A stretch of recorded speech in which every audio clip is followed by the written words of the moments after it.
ये हवा को पैदा करते हैं, पत्तियां हिल के हवा को पैदा करती हैं। ये पंखा जो चलता है, इसकी पत्तियां जब हिलती हैं तभी तो हवा लगती है। ऐसे ही इसीलिए कहा जाता है कि पेड़ लगाना चाहिए, पेड़ काटना नहीं चाहिए। स्वस्थ रहने के लिए भी ये जरूरी है। जीव इनमें भी है, सभी में है, मुर्गा भैंसा बकरा में और इन पेड़ पौधों में। मनुष्य जब चूक जाता है, ये आत्मा के कल्याण का रास्ता नहीं मिलता, नहीं चल पाता है, तो इन्हीं योनियों में सजा भोगने के लिए डाल दिया जाता है। तो समझो कि काटना भी नहीं चाहिए। आप देखो, अब आज तो लेट्रिन बन गई, जगह जगह बन गई, घर घर में बन गई। पहले जब नहीं थी तब लोग कहाँ जाते थे? ऐसे जंगल में, खेतों में लेट्रिन करने के लिए जाते थे। तो वो जानवर कौन? वो लंबी सूंड वाले, मुंह वाले, लंबे मुंह वाले सूकर जिनको कहते हो, वो सूकरी जो 16-16 बच्चा एक बार में देती, वो अपने पूरे परिवार को लेकर के सुबह सुबह जाती थी और पूरी सफाई करके चली आती थी। अब वही गंदगी अगर पड़ी रहती, बदबू आता उस हवा में, तो बीमारी फैलती कि नहीं फैलती? इसलिए उनको बना दिया गया। देखो, पानी बहुत जरूरी है आदमी के लिए। पानी न मिले तो कुछ दिन के बाद ये शरीर का सिस्टम बंद हो जाएगा। इसको सबकी जरूरत है, हवा, पानी, जल, पृथ्वी, जमीन की, आसमान की, हवा की, पानी की, अग्नि की, सबकी जरूरत है इसको। देखो, जहाजों में काम करते हैं पानी के, 6 महीना पानी में रहते हैं। कहते 6 महीना की छुट्टी है, जाओ जमीन पर घूमो, आसमान के नीचे घूमो। तो आपको समझने की जरूरत है, सबकी जरूरत है। अब पानी अगर गंदा हो जाए, पीने लायक न रहे, या पियो उसमें कीड़े पड़ जाएं, तो नुकसान करेगा कि नहीं करेगा? तो मछली बना दिया। आप कोई भी चीज आप पानी में डालोगे तो मछली खाएगी। उसका काम क्या है? सफाई करना। कोई आप मुर्दा डाल दो, आप कोई गाय भैंस बैल और या मुर्गा मुर्गी या कोई कीड़ा मकोड़ा आप उसमें डाल दो, तो मछली उसको खाएगी, कछुआ उसको खाएगा। उसका काम है सफाई करना। और जब ये मर जाते हैं तो पानी के ऊपर तैरने लगते हैं, ये ऊपर आ जाते हैं। तो जब ये ऊपर आ जाते हैं तब भी अगर तैरते रह जाए तो भी पानी गंदा हो जाएगा जब उसमें सड़ेंगे। तो उसके लिए कीड़ और कौवा को बना दिया है। अब वो समझो कि आदमी न जानकारी में कीड़ और कौवा का भोजन खाने लग गया, न जानकारी में लोग अंडा खाने लग गए। देखो प्रेमियों, अंडा है क्या चीज यही नहीं पता है।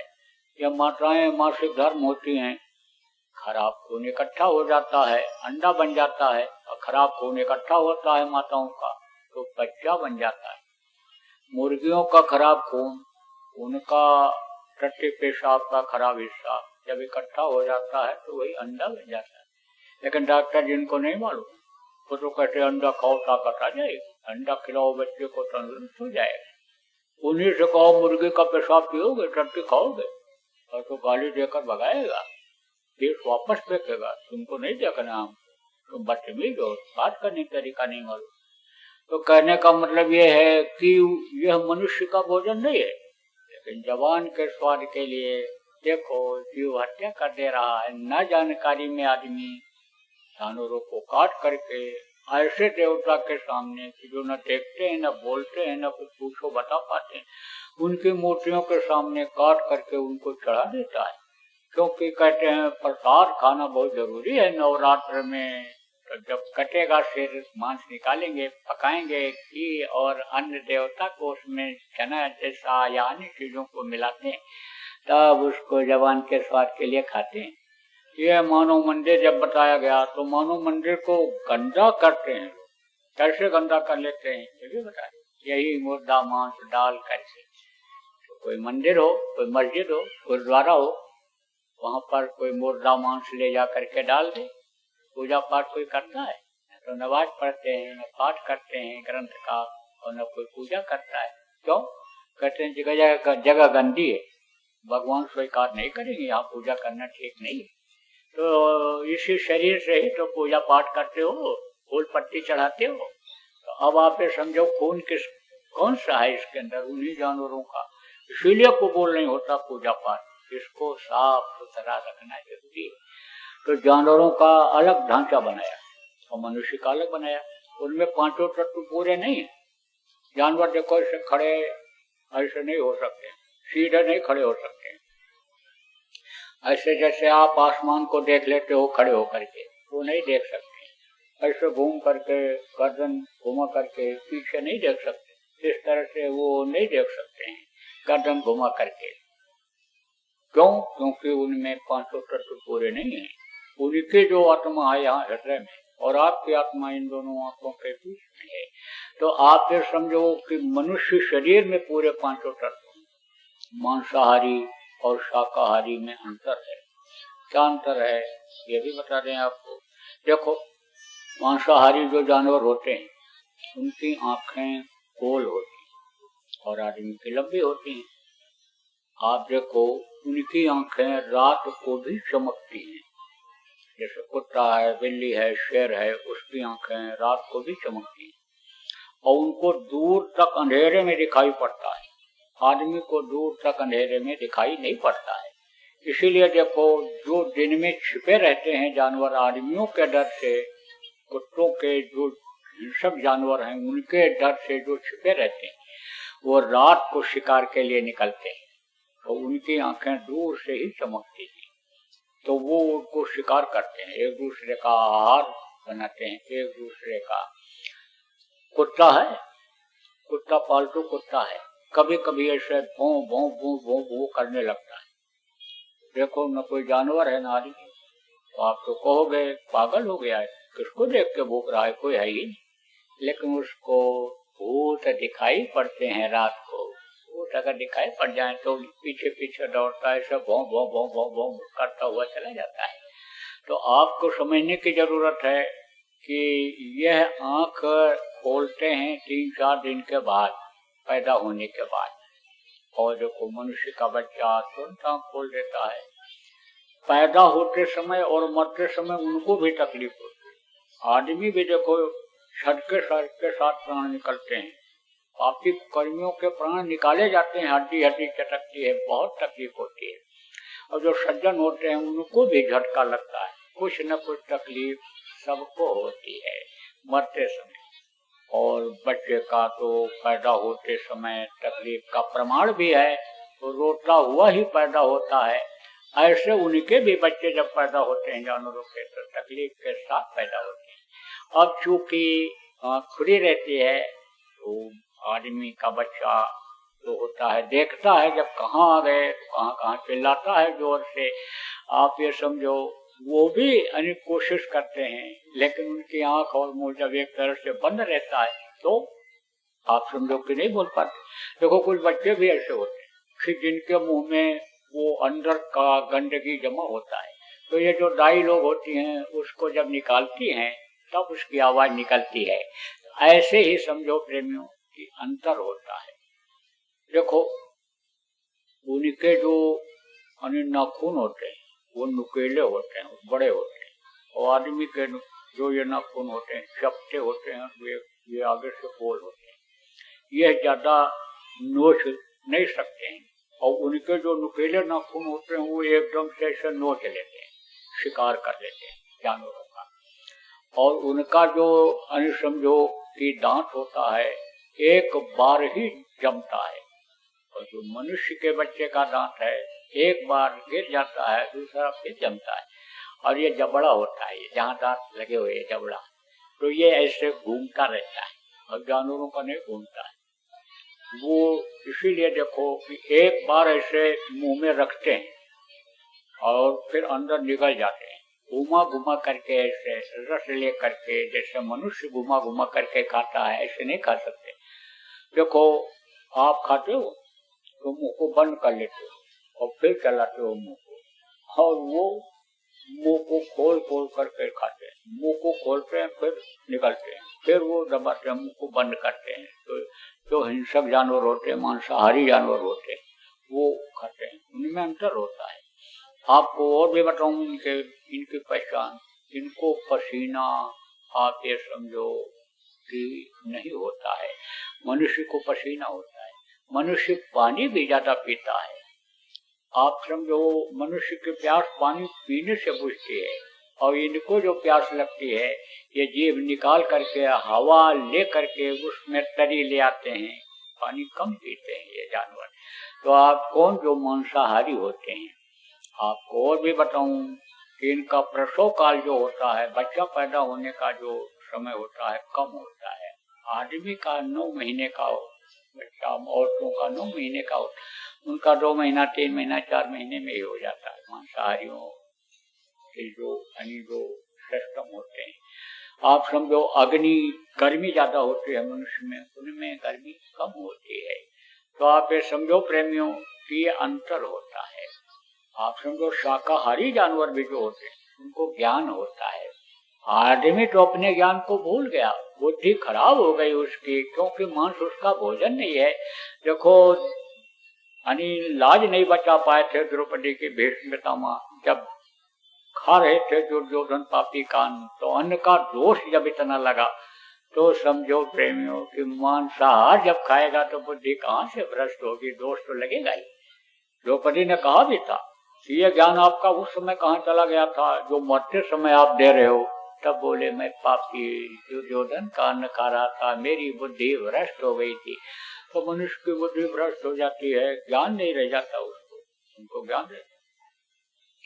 15 देशों में तो नामदान दे करके आया, और भी देशों में मैं गया, बड़े बड़े देशों में गया, तो वहां तो पता ही नहीं कि शाकाहार क्या होता है, मांसाहार क्या होता है, उनको कोई बताने वाला ही नहीं मिला। आप समझो कि उनको लोग बताने वाले भी जाते हैं यहाँ के, तो बताते नहीं है कि कहीं ऐसा न हो न चेला बने, यहाँ सब मांसाहारी हैं तो हमारा किराया भाड़ा भी न निकले, इसलिए कोई बताता ही नहीं है। तो समझो कि वहां पर मांस बहुत बिकता है। आप जैसे यहाँ काट काट करके बेचते हैं ऐसे नहीं, बड़ी बड़ी फैक्ट्रियां हैं और जानवर ऐसे पले हुए हैं, ऐसे 100-100 200 एकड़ का पड़ा हुआ है खेत, उसी में घूमते रहते हैं, तार लगा दिए हैं और बस उनको पकड़ के ले जाते हैं, काट देते हैं, और काट करके उनको पका करके डिब्बे में भर करके दुकानों पर भेज देते हैं। तो मांसाहारी जाता, लेकिन आदमी तो खाता उन मांसों। और वहां पर जो गाय बैल भैंस या इस तरह के जानवर हैं, उनके सामने मांस डाल दो तो सूंघ कर छोड़ देते, वो नहीं खाते। घास डालो खा लेंगे, अनाज डालो खा लेंगे, लेकिन मांस वो नहीं खाते हैं, सूंघ कर छोड़ देते। एक आदमी ही ऐसा है कि जो सब खाता दबाता चला जाता है, तो समझ लो कि जो गल काटे और का अपना रहा कटाए, साहब के दरबार में बदला कहीं न जाए, बदला तो देना ही पड़ेगा, बदला से कोई बच नहीं सकता। कर्म प्रधान विश्व रचना का, जो जस कीन स्वतः फलता का, फल भोगनी पड़ेगा। कौन? राम झरोखे बैठकर सबका मुजरा ले, जाकी जैसी चाकरी वाको वैसा दे, तो कर्मों का फल भोगना पड़ेगा। इसलिए हाथ जोड़ कर विनय हमारी, तजो नशा बनो शाकाहारी, छोड़ो व्यभिचार बनो ब्रह्मचारी, सतयुग लाने की करो तैयारी। यह बोलो लोगों से, इसके लिए आप प्रार्थना करो प्रेमियों, चाहे नए हो चाहे पुराने हो, आप सब लोग प्रार्थना करो, शाकाहारी का प्रचार करो, शाकाहारी लोगों को बनाओ, ऐसे नशे को छुड़वाओ कि जिससे आदमी होश में नहीं रह जाता है, माँ बहन बहू बेटी की पहचान खत्म कर देता है, मार देता है, काट देता है, अपना पराया का ज्ञान नहीं रह जाता है। ऐसे नशे को लोगों को छुड़वाओ, और वो ब्रह्म का ज्ञान जहाँ होता है, वो ब्रह्मांड में घूमने वाला ब्रह्मचारी। चारी किसको कहते हैं? देखो जलचर थलचर नभचर होते हैं। जलचर किसको कहते हैं? जो जल में भ्रमण करते रहते हैं, कछुआ मछली मगरमच्छ ये और जानवर पानी के जो होते हैं उसमें जो चलते रहते हैं। नभचर किसको कहते हैं? ये पक्षी जो उड़ते रहते हैं आसमान में। थलचर किसको कहते हैं? जो जमीन पर चलते हैं। ऐसे ब्रह्मचर जो ब्रह्म में घूमे, अरे वो क्या होता है? ब्रह्मचारी।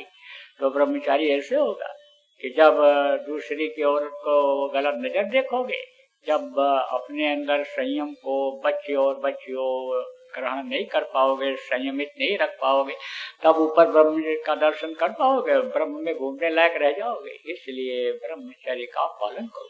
ब्रह्मचारी का मतलब ये नहीं होता है कि बच्चा न पैदा करो, औरत के पास न जाओ, इसका मतलब ये नहीं होता है। लेकिन कहा गया कि एक आहारी सदा व्रतधारी एक नारी ब्रह्मचारी, ये जो कहा गया है तो इसका करो आप पालन। तो लोगों में प्रचार करो, लोगों को बताओ, हाथ जोड़ करके लोगों को मनाओ प्रेमियों। और नहीं तो आने वाला खराब समय इनको अनि समझो सतयुग का आनंद नहीं दिला पाएगा, सतयुग लेने का, सतयुग में रहने का मौका इनको नहीं मिल पाएगा। अब ये इसलिए प्रचार कराया जा रहा है कि सतयुग तो समय पर आ जाएगा, दिखने लगेगा। अब ये समय कहाँ है किसी को नहीं पता, कहाँ पर है कुछ नहीं पता है। लेकिन ये लोग बोल करके गए, लिख पुराण के 40वें अध्याय में लिखा है, सूरसागर में लिखा है, जगन्नाथ दास की उड़िया किताब में लिखा कि आएगा सतयुग, कलयुग में ही सतयुग आएगा, क्योंकि ये गया था कलयुग सतयुग में राज्य करने, इसका इतिहास मिलता है। तो अब आपके समझो कि सतयुग को ले भी आया जाए और सतयुग देखने के लायक कोई रह ही न जाए, कलयुग सबको लेता चला जाए, रगड़ता मारता चला जाए, तो सतयुग देखेगा कौन और लाने का आनंद क्या रहेगा। इसलिए सतयुग के लायक लोगों को बनाओ। तो आप लोग प्रचार प्रसार, आप लोग जो पुराने लोग हो, गुरु महाराज के आदेश का पालन करो। आप प्रचार प्रसार जब करने लगोगे अपने अपने स्तर से ही करो। किसान हो तो किसानों को समझाओ, मजदूर हो मजदूरों को समझाओ, नौजवान हो नौजवानों को समझाओ, विद्यार्थी हो विद्यार्थियों को समझाओ, बच्चियों को समझाओ, माताएं माताओं को समझाओ। अपने अपने स्तर के लोगों को, अपने अपने लोगों को आप समझाओ, लोग शाकाहारी हो जाएं। समझा करके, बता करके, हाथ जोड़ करके, बच्चा नहीं मानता है तो डांट फटकार करके उसको शाकाहारी हल हालत में बनाओ कि जिससे यानी समझो खराब समय से बच जाएं, अकाल मृत्यु से लोग बच जाएं। तो गुरु पर करो भरोसा। गुरु महाराज को प्रेमियों जब आप बोलने लग जाओगे, गुरु का जब हाथ आप छोड़ दोगे, तब तो काल घसीटेगा। इसीलिए कहा गया तन मन से सच्चा रहे, सदगुरु पकड़े वहां, काल कभी रोके नहीं, देव राह बताए। लेकिन गुरु का हाथ छोड़ देते हो, गुरु का साथ छोड़ देते हो, गुरु के वचनों से अलग हो जाते हो, तो गुरु कैसे मदद करेंगे? वो था ना कौन, शर्मत। शर्मत जो है वो जा रहा था, कहाँ जा रहा था? समुद्र में जहाज लाद करके ले जा रहा था, व्यापार करता था, फंस गया भवन। अब उसकी जहाज समझो कि डूबने लगी। तब आवाज लगाया, सबको आवाज लगा लिया, जितने लोगों में ताकत समझता था, देवी देवता भगवान आदमी, लेकिन कोई मददगार नहीं हुआ। आप ये समझो चिल्लाता रहा, हाथ तो आता रहा, लेकिन उसको उम्मीद ये नहीं बन पाई कि हमको अब कोई बचा पाएगा। गुरु पर था भरोसा। कैसे ये भी बताने आप।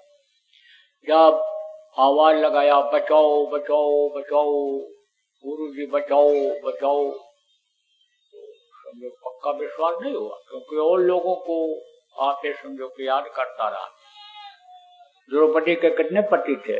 5 पति, और 5 देखते रहे, एक दूसरे का मुंह देखते रहे और लाज नहीं बचा पाए।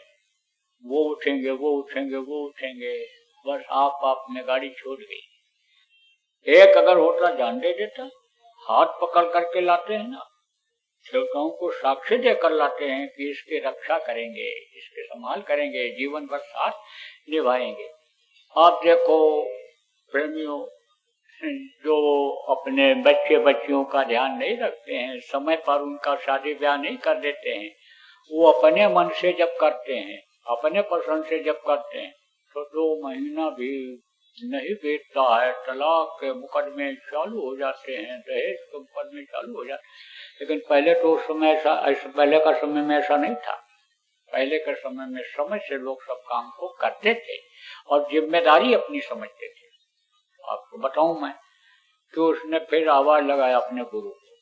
तब गुरु ने कहा आप देख लें कितना विश्वास इसको। तो एक हाथ आ गया, शर्मत ने गए शर्मा को आवाज सुनाई पड़ी, पकड़ ले हाथ, निकाल लूं तो इसको, बचा लूं तो इसको, पकड़ ले हाथ। पूछा आप कौन है? तो कहा मैं खुदा हूं। कहा आपको तो कभी देखा नहीं, मैं आपका हाथ कैसे पकड़ूं? आपका हाथ नहीं पकड़ सकता हूं, माफ करना मुझे। वो हाथ हट गया, दूसरा हाथ आया, कहा पकड़ ले, निकालना चाहता हूं। तो कहा आप कौन है? कहा मैं खुदा का खुदा हूं। अरे आपको भी नहीं पहचानता, आपका भी हाथ नहीं पकड़ूंगा। वो भी हाथ हट गया। तब गुरु का हाथ दिखाई पड़ा, तब पकड़ा और फिर रोया। कहा कहाँ रह गए थे, कहाँ रह गए थे? जान चली जाती मेरी, मैंने आप पर विश्वास किया।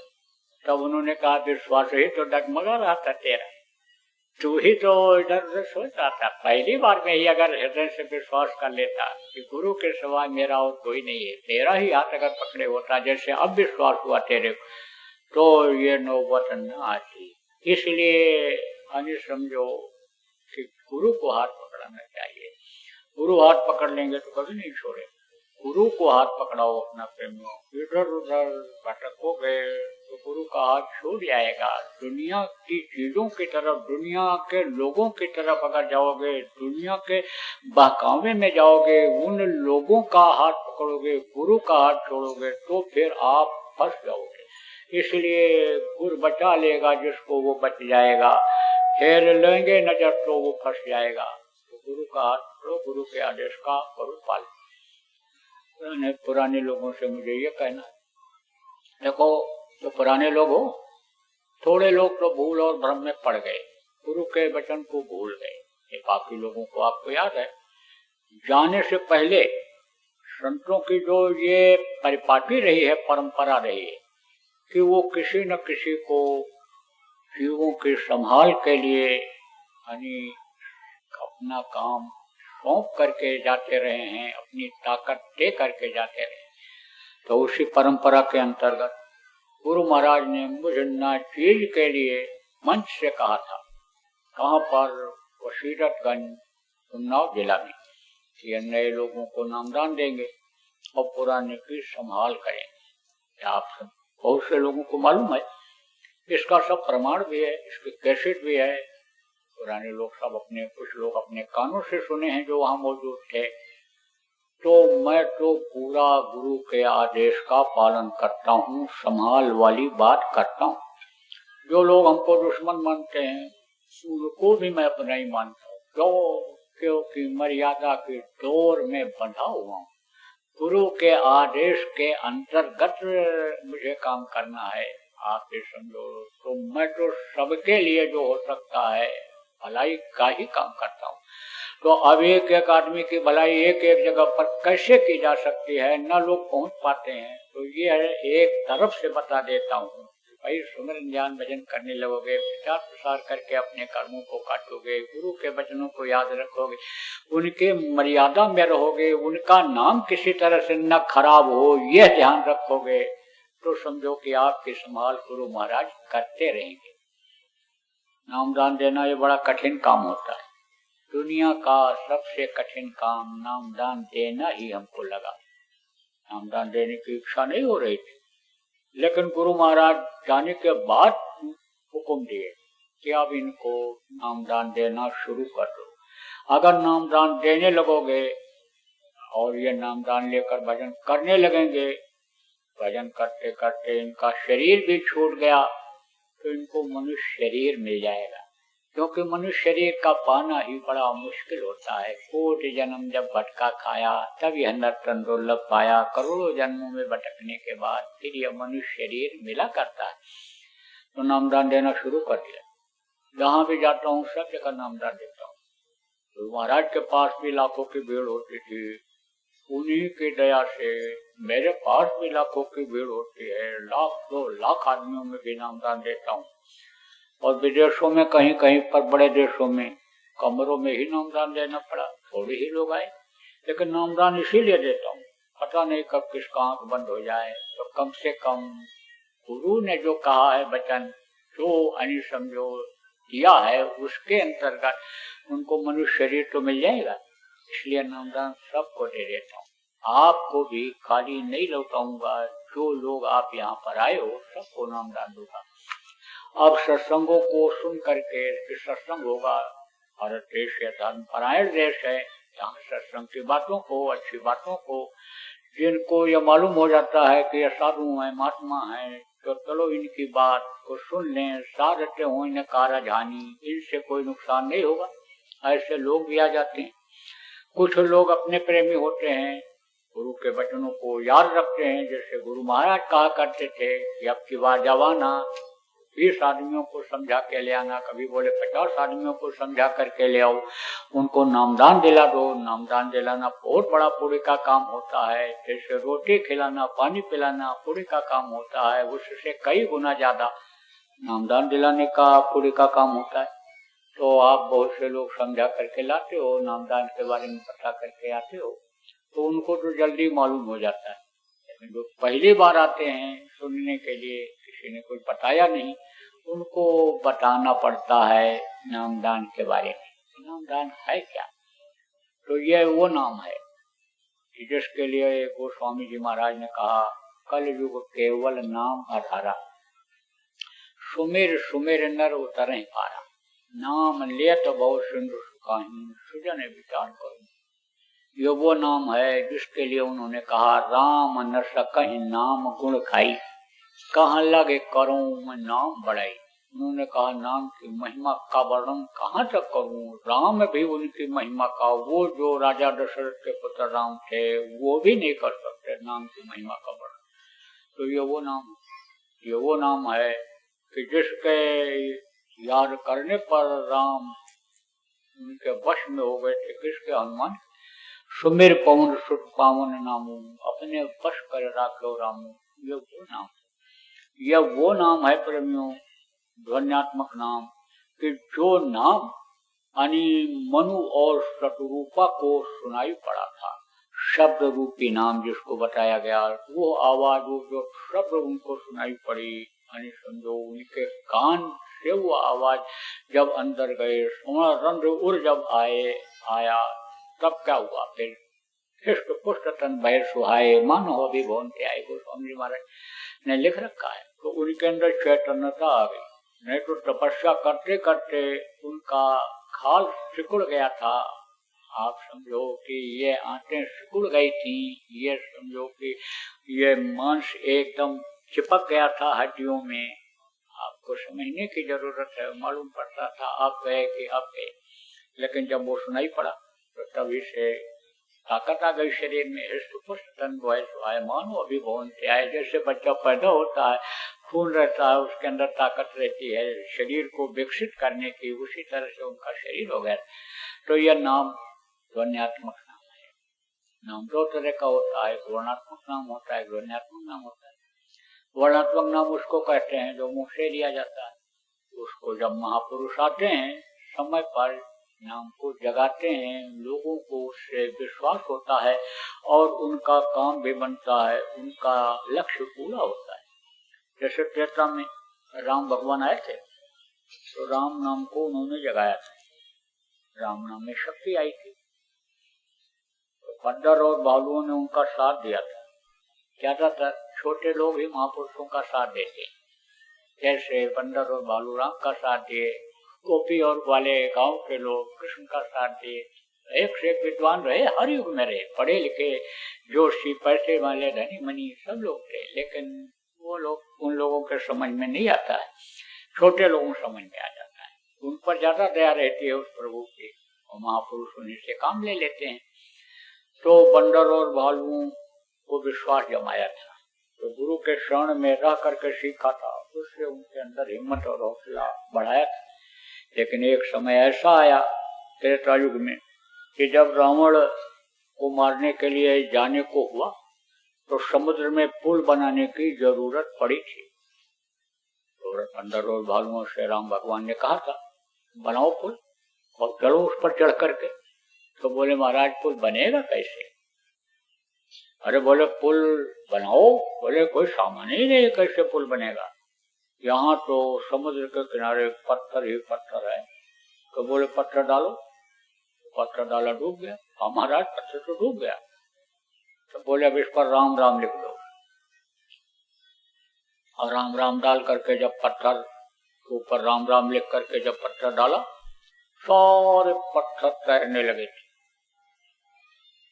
तो उनको मालूम हो गया कि राम नाम में इतनी शक्ति लिखने पर, तो राम जिनके मुंह से निकला, जो राम है उनमें कितनी शक्ति होगी। ओ हिम्मत बढ़ गया और पुल बन गया, राम का काम हो गया। उस पर सेना को लेकर के गए, परास्त करके मार करके खत्म करके राक्षस का विनाश करके वापस आ गए। कृष्ण आए, कृष्ण नाम को उन्होंने जगाया। कृष्ण कृष्ण जो जहां बोला उसको लाभ हुआ, द्रौपदी के लाज बची। देखो आप, यानी इस तरह से समझो कृष्ण में शक्ति, नाम में शक्ति। द्वापर और त्रेता खत्म हुआ, कलयुग आया। कलयुग में संत आए, कबीर साहब, उन्होंने सतसाहब नाम जगाया। आप ये समझो वाहेगुरु नाम जगाया कृष्ण ने। नानक साहब, नानक जी ने भी अपने गुरु का जब जलवा अंदर में देखा, ओ उछल पड़े, वाहे गुरु वाहे गुरु वाहे गुरु। अरे मेरे गुरु क्या जलवा है। उसी वाहे गुरु में ताकत आ गई, जुड़ गया उस प्रभु से जुड़ गया। जब ये सूर्यराज जी महाराज आए तो राधा स्वामी नाम उन्होंने जगाया, और हमारे गुरु महाराज जब आए तो इन्होंने जय गुरुदेव नाम जगाया। तो पूरी ताकत रहती है। महापुरुष जिस नाम को जगाते हैं उस नाम में जगाते कैसे हैं ये भी बता दें। आप लोगों को ये नहीं मालूम है कि आप कहाँ से जुड़े हुए हो, कौन आपको चला रहा है, कौन घुमा रहा है, कौन क्या कर रहा है, ये आपको नहीं मालूम। बहुत पतले तार के द्वारा उस प्रभु से जुड़े हुए हो। ऐसे ही महापुरुष को जिस नाम से काम लेना होता है, पतले तार के द्वारा उस नाम से उस प्रभु को जोड़ देते हैं। और जब वो नाम वहां से जुड़ जाता है और उस नाम से यहाँ से मृत्यु लोक से आवाज लगाते हैं, उसको पुकारते हैं, तो वो देखता है, तो वो सक्षम है, वो मदद करता है।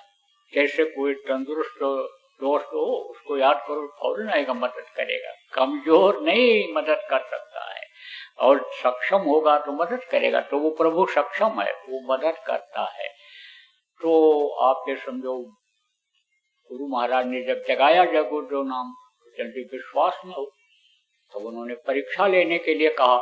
परीक्षा लिया लोगों ने, बहुत लाभ हुआ लोगों। जय गुरुदेव नाम की ध्वनि जब बताई गई प्रेमियों को, जय गुरुदेव नाम की ध्वनि बोलना शुरू कर दो सुबह शाम, तो लोगों ने बोलना शुरू किया। तकलीफें लोगों की धीरे धीरे शुदा होती दिखाई पड़ रही। खुद बताते हैं कि बीमारियां अब नहीं के बराबर घर में रह गई। रुपया पैसा जो दिखाई नहीं पड़ता था, कुछ बरकत दिखाई पड़ने लग गया। लड़ाई झगड़ा में भी बहुत कमी आ गई, क्योंकि ये समस्याएं अक्सर लोगों के यहाँ है। क्या? बीमारी घर घर ने साथ छोड़ रही, लड़ाई झगड़ा कुछ कुछ होता ही रहता है। आप ये समझो, कमाते बहुत हैं, मालूम नहीं पड़ता कहाँ चला जा रहा है। बहुत लोगों को है, कोई पढ़े लिखे हो, विद्वान हो, अपने को श्रेष्ठ समझते हो, चैलेंज करो, मैं बता दूंगा। 150 लोगों को बता दूंगा, एक दो को नहीं बता दूंगा। इनके घर में कोई न कोई बीमार रहता ही रहता है, पता कर लेना, बता दूंगा। रोज कुछ कुछ होता है, रोज झगड़ा होता है। न लड़े बुढ़े न लड़े जवान, तो लड़के ही एक दूसरे का बाल गाल नोचते रहते हैं, चीखू लगा रहता है। या पैसा में भी देखो बरकत नहीं हो रही। तो यह समस्याएं ज्यादातर लोगों में। तो एक एक आदमी को कहाँ तक बताया जा सकता है। मंच से अब इन बातों को बता दे रहा हूँ कि सबसे पहले इन तकलीफों को आप दूर करो। नहीं दूर करोगे तो भगवान नहीं याद आएगा, तकलीफ में ही मन लगा रहेगा। तकलीफ ही जब रहेगी तो कोई अच्छा लगता है? तकलीफ में कोई चीज अच्छी नहीं लगती है। भूखे को कह दो ये भगवान तुम्हारे साथ रहेंगे, बीमार को कह दो उठ बैठ नहीं सकते हो, भगवान तुम्हारी सेवा करेंगे। निंदा अपमान वाले को कह दो भगवान तुम्हारे साथ रहेंगे, पसंद करेगा? कहेगा नहीं नहीं नहीं नहीं, इन्हीं से कह दो ये हमारा दुख दूर कर दें, हमारा पेट भर दें, हमको सम्मान दिला दें, जब तक रहें इज्जत के साथ रहें। तो ये जरूरी है। तो देखो प्रेमियों, ये बात याद करो, रटो, दूसरों को भी आप बता सकते हो। जय गुरुदेव नाम प्रभु का नाम है, जय गुरुदेव नाम को बोलोगे तो इससे तकलीफें दूर होगी। नाम धुनी 1 घंटा सुबह शाम अगर बोलोगे पूरे परिवार को इकट्ठा करके तो तकलीफें धीरे धीरे जाएंगी। देखो शाकाहारी और नशा मुक्त जो लोग रहते हैं उनको जल्दी फायदा होने लगता है, और जो खाते पीते हैं छोड़ते जल्दी नहीं। बोलने से फायदा तो उनको भी होता है, लेकिन समय लगता है। जब उधर से वो मन हटता है, जब ये गंदगी जाती है अंदर शरीर के जो भरी हुई है, तब उनको भी सुख और शांति का अनुभव होने लगता है। तो आपको मैं बताता हूँ कि आपको बोलना कैसे है, यह मैं आपको बताता हूँ। जय गुरुदेव, जय गुरुदेव, जय गुरुदेव, जय जय गुरुदेव।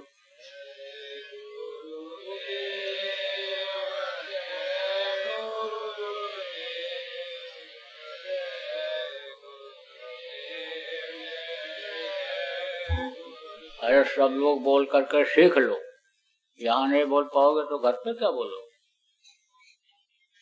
जय गुरुदेव, जय गुरुदेव, जय गुरुदेव, जय जय गुरुदेव।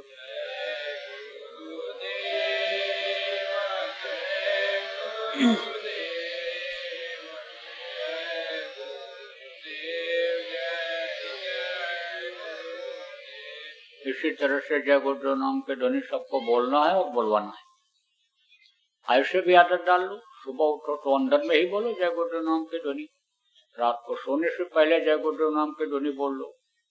नहीं समय है, जाना है आपको नौकरी पर, काम में नहीं मौका मिला सुबह मान लो, तो रास्ते में ही बोलते चले जाओ। वही बोलो जहाँ रहो, काम न हो वहीं पर खाली बैठो, वहीं ध्वनि बोलते रहो। आदत डालो बोलने, फायदा धीरे धीरे आपको दिखाई पड़ने लग जाएगा। तो यह तो है वर्णात्मक नाम, और दूसरा है ध्वन्यात्मक नाम, तो वो है 5। तो जिसका नाम होता है, उसका रूप होता है, उसका स्थान होता है, उसकी होती है आवाज। जैसे आपका नाम है, आपका रूप ये चेहरा है, आप कहीं रहते हो आपका स्थान है, आपके मुंह से जो आवाज निकलती है आपकी आवाज है। इसी तरह से 5 ध्वनि, उनका नाम है, उनका रूप है, उनका स्थान है, उनकी है आवाज। तो वो मैं अभी आपको बताऊंगा, रटाऊंगा, याद कराऊंगा। उसको आप याद कर लेना, और फिर आप ये समझो कि कागज को फाड़ के फेंक देना। कौन सा कागज? जो अभी सत्संग के बाद यहाँ आपको नाम रूप स्थान लिखा हुआ मिलेगा। मान लो कागज न भी मिले, पुराने लोगों से पूछ करके आप लिख लेना, और जब याद हो जाए तब कागज को फाड़ करके आप फेंक दें। बताना मत किसी को, रिकॉर्ड करके भी, टेप करके भी किसी को मत सुनाना। और आप ये समझो प्रेमियों, लिख कर भी किसी को मत देना। अगर आप लिख कर दे दोगे, बता दोगे, तो उसका तो कोई फायदा होने वाला है नहीं। क्यों? क्योंकि एक समय पर एक ही को संतों ने आदेश दिया है नामदान देने के, और जो देने भी लग गए मनमुख होकर के, उससे किसी का कोई फायदा हुआ नहीं। तो आपको समझने की जरूरत है प्रेमियों कि रुकावटें आती रही उसमें, क्योंकि अंदर में संभाल करने वाला होना चाहिए, वो सक्षम होना चाहिए, इसलिए आगे वो नहीं बढ़ पाए। गुरु महाराज के समय में ही लोगों ने मुझसे बताया इस बात को। हमने कहा भाई संभाल करने वाले की जरूरत होती है, सब जगह लिखा हुआ किताबों में आप उठाओ और नाम वही जपो, लेकिन गुरु महाराज के आशीर्वाद दया ले लो, उनके नामदान में बैठ जाओ, और उन्होंने जब किया वैसा तो समझो कि उनको फायदा हुआ। संभाल करने वाले की जरूरत है, नाम वही और वो भी वही, लेकिन यह है कि वो संभाल करने वाला चाहिए। तो संभाल करने वाला किसी न किसी को बता करके ही गए। जो भी संत इस धरती पर आए नाम बताने वाले बता करके ही गए। देखो आपको समझा भी दूं कैसे ये ऐसा क्यों होता है, ये भी बता दूं। पीपल, पाकड़ और रसाल, ये 3 पेड़ होते हैं। तो इनका फल अगर सीधे गिर जाए तो जमता नहीं है, बीज गिर जाए तो जमेगा नहीं। और जब चिड़िया मुंह में लेकर के, पक्षी मुंह में लेकर के, खा करके नीचे बीज को गिराता है, तब वो जमता है, पौधा उसका तैयार होता है।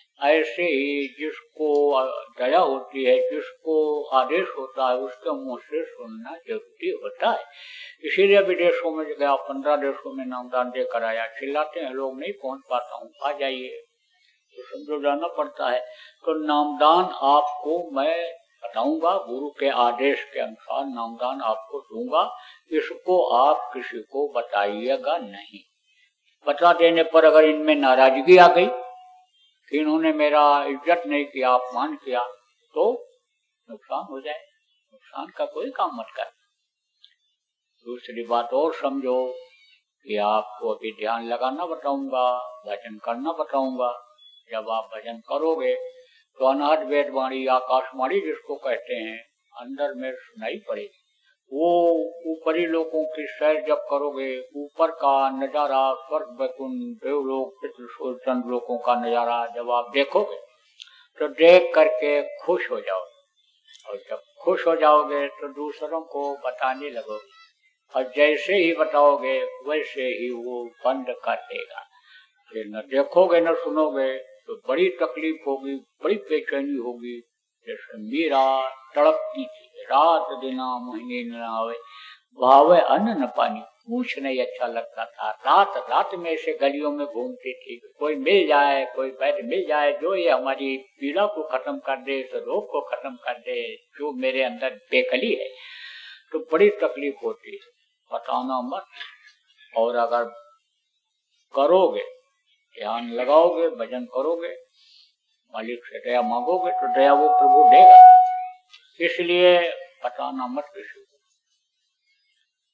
अब इस नामदान के लिए न आपको घर छोड़ना है, न जमीन जायदाद छोड़ना है, न बाल बच्चों को छोड़ना है। गृहस्थ आश्रम में ही रहो।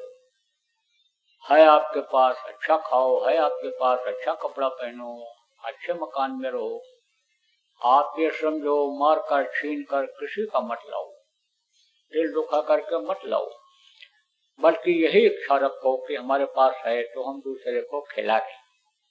हमारे पास है, जिसके पास नहीं है कपड़ा उसको कपड़ा दे दें, पानी उसको पिला दें। ये भाव रखो, परमार्थी भाव रखो, तो उसमें आपको बरकत दिखाई पड़ेगा, शांति इस गृहस्थ आश्रम में महसूस होगी। तो आप गृहस्थ आश्रम में ही रहो, जहाँ जिस जाति बिरादरी में उसी में रहो। जहाँ खाते हो वहीं शाकाहारी भोजन खाना, लड़का लड़की का शादी ब्याह जहाँ करते हो वहीं पर करो। हमारी तरफ से कोई रोक टोक नहीं है, पूरी आपको छूट है।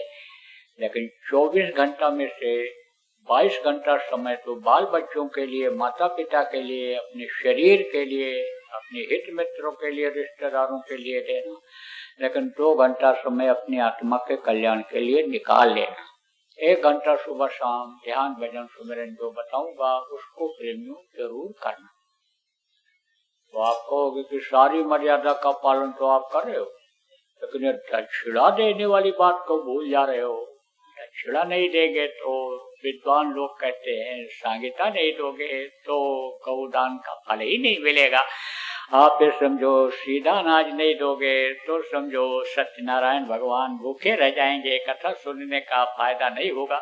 तो लोग ये बताते हैं, लोटा धोती लंगोटी अनाज बिस्तर कान फूकने से पहले ही रखवा लेते हैं कि ये दक्षिणा है। तो आप तो दक्षिणा की बात भूल जा रहे हो, तो हमारा ये काम कैसे पूरा होगा? अरे तो दक्षिणा देने का मौका तो है, दक्षिणा दे दो है, लेकिन देना क्या है? आप अपनी बुराइयों को यही छोड़ जाओ, यही सबसे बड़ी आपकी होगी दक्षिणा। कुछ लोग कहते हैं हम पैसा देकर मांस लाते हैं, खाते हैं, जीव हत्या नहीं करते हैं, लेकिन मांस खाना अभी बंद करने सब लोग। तो कोई जानवर कटेगा? कोई नहीं कटेगा। कोई मछली मरी जाएगी, सब अपनी मौत मरेंगे, अपने जानवर अपने आप मरेंगे। जानवर जानवर को खाने के लिए बना दिए गए, वो उनको खा करके सफाई कर देंगे, जंगल की या जहाँ भी मरेंगे उनको साफ कर देंगे। उनका हक मत छीनो। आप ये समझो कि बंद तो नहीं कर सकते हो, लेकिन लोगों को शाकाहारी बना सकते हो। लेकिन जब खुद शाकाहारी हो जाओगे तो आप ये समझो कि शाकाहारी रहना, किसी भी पशु पक्षी का मांस आय से अब मत खाना। अभी तक जो खाते हो या खा लियो हो, उस प्रभु से उसके लिए माफी मांग लो, कह दो जान में या अनजान में हमने जो गलती किया अब नहीं करेंगे, आप हमको इसको माफ कर दो। तो मांस मत खाना, मछली मत खाना, अंडा मत खाना, शराब जैसे तेज नशे का सेवन मत करना, दूसरी औरत को बुरा नजर मत देखना, बच्चियों दूसरे पुरुष के साथ बुरा कर्म मत करना। बाकी आपको छूट है, हजम कर सको आप 100 गिलास दूध पी लो, आप 4 रोटी की जगह 40 रोटी खा लो, थाली भर चावल की जगह 18 भर चावल खा लो, हजम कर सको तो कोई बात नहीं है, हमारी तरफ से पूरी छूट है। लेकिन ये जो अखाद्य वस्तुएं हैं, जो मनुष्य का भोजन नहीं है, उसको मत ग्रहण करना। आपको नामदान देता हूँ, बैठो, पुराने लोग बैठ जाओ, पुराने लोग नए लोग सब बैठ जाओ, पुराने लोग दोहरा लो और नए लोग नामदान ले लो। जो जो नाम बोलूंगा आप बोलना, और जब मैं बोलना बंद कर दूंगा तो आप भी बोलना बंद करें, फिर आपको समझाऊंगा।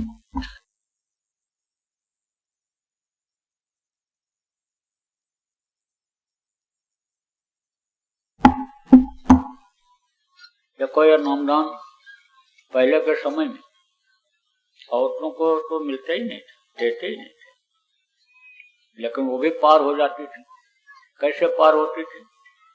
पति की सेवा करके, और पति अपने जीवन का एक हिस्सा बराबर पूजा पाठ भगवान के प्राप्ति में ही लगाता था।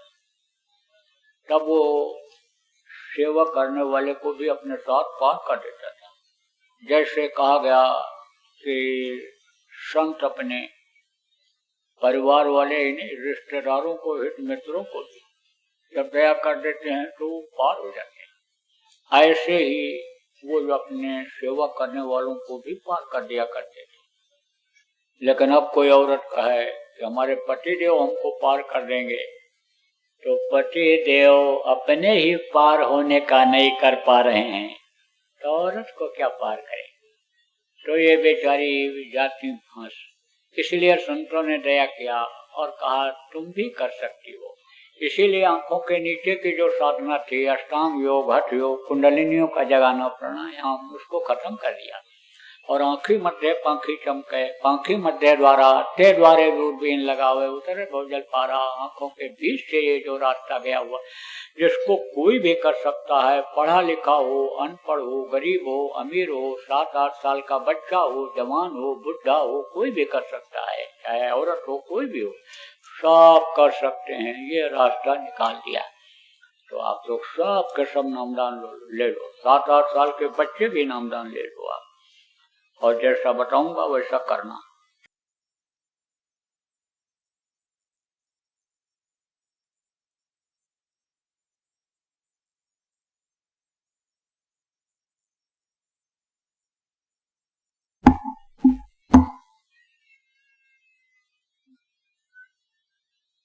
खोल दो, आंख और कान खोल दो। इसको कहते हैं भजन। इसी तरह से भजन बराबर करते रहना। तो देखो प्रेम, हमारा आश्रम उज्जैन में है, ये उज्जैन मध्य प्रदेश में है, और आपके इधर के लोग जाते हैं। वैसे तो अब आश्रम कई जगह हो गए, उत्तर प्रदेश में भी बहुत जगहों पर हो गए, और कहीं कहीं तो बड़े बड़े आश्रम हो गए। जैसे आपका अभी बावल, ये वहाँ काफी जगह है। प्रेमियों के कहने पर, इच्छा पर, गुरु महाराज के नाम का स्थान, गुरु महाराज का चिन्ह, जिसको मंदिर कहते हैं, वहाँ पर बनाया जाएगा। तो इन स्थानों पर, आश्रमों पर बराबर लोग कार्यक्रम आयोजित करते रहते हैं। जब आपको मौका मिल जाएगा, कोई खबर लगेगी, तो आप आइएगा, और बराबर सुमिरन ध्यान भजन सब लोग करते रहिएगा, शाकाहारी रहिएगा, नशा मुक्त रहिएगा, और प्रचार शाकाहारी का करिएगा। बोलो जय गुरुदेव।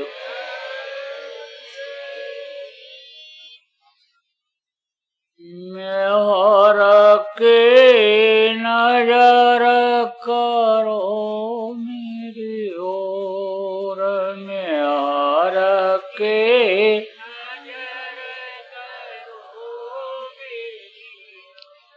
दया के नजर करो मेरी ओर, दया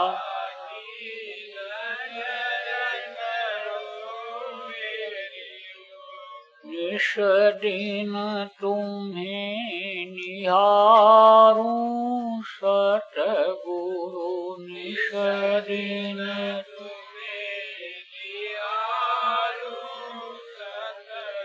जैसे चंद्र चकोर,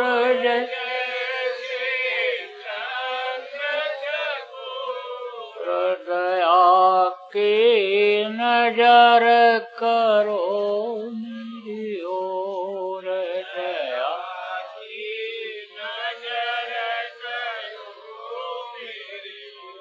जानूं कौन भूल हुए तन से,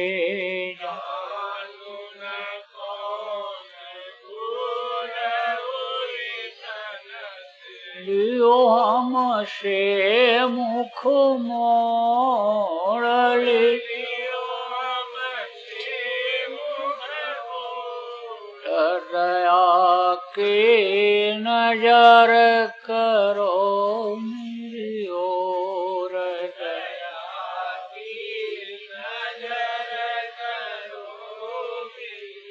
बालक जानी चूक बिसराओ,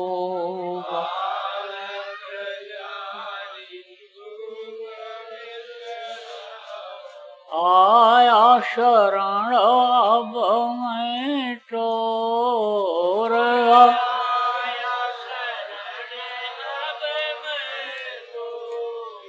दया की नजर करो मेरी ओर, दया की नजर करो मेरी ओर। शरणागत की लाज न राखो,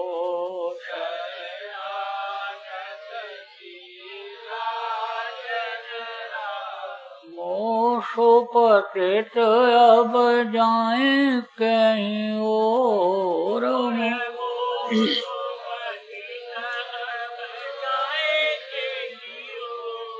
दया की नजर करो मेरी ओर,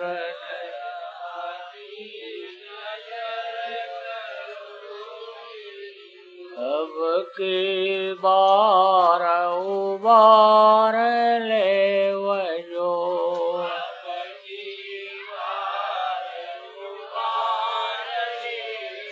फिर नजर बप गई मगोर, बेर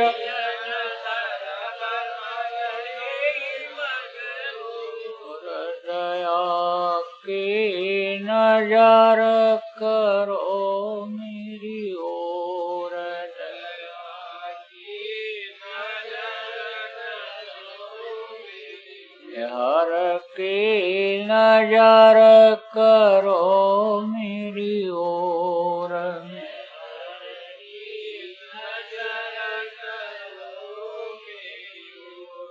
जय गुरुदेव, जय गुरुदेव, जय गुरुदेव, जय जय गुरुदेव, जय गुरुदेव, जय गुरुदेव, जय गुरुदेव, जय जय गुरुदेव, जय गुरुदेव, जय गुरुदेव, जय गुरुदेव, जय